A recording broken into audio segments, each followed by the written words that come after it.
243.4 here is the really stout belted one on screen, that belt that kind of runs in the center part of his body.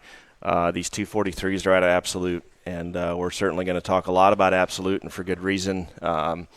He was the dominant sire of choice in this particular crop, and we're going to get into the very first ones here in this sale set. So if you get tired of hearing about Absolute, we're not going to apologize for that because we're pumped about the pigs.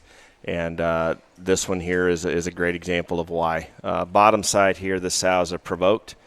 She's actually a provoked, distinct Annie up. That goes back to Gone Viral's sister there on the very, very bottom side, a sow from Stolquist.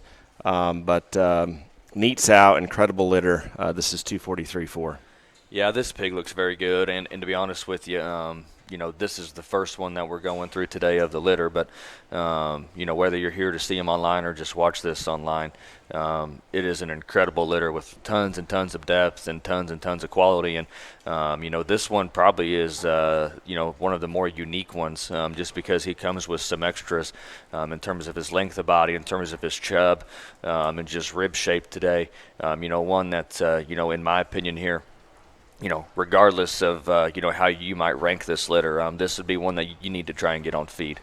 Pigs out of deep litters with good moms and good pedigrees always have the tendency to work, and this is one of those ones to me that probably just needs a little bit of a different approach when it comes to getting him transitioned and fed, but ultimately has as much upside and big-time potential in pieces as any of them because, again, for one that's that kind of length of body and that kind of shape and just chub today, he is so good in terms of his throat latch and his skull shape, front feet and rear joints look very on point, and man, one that just looks like he's going to be a lot of fun. Ultimately this is kind of one of those ones that I think will sneak up on somebody there at the end because again, with your approach on how you manage this one is ultimately going to decide everything because there's a lot of big time parts and pieces in this one.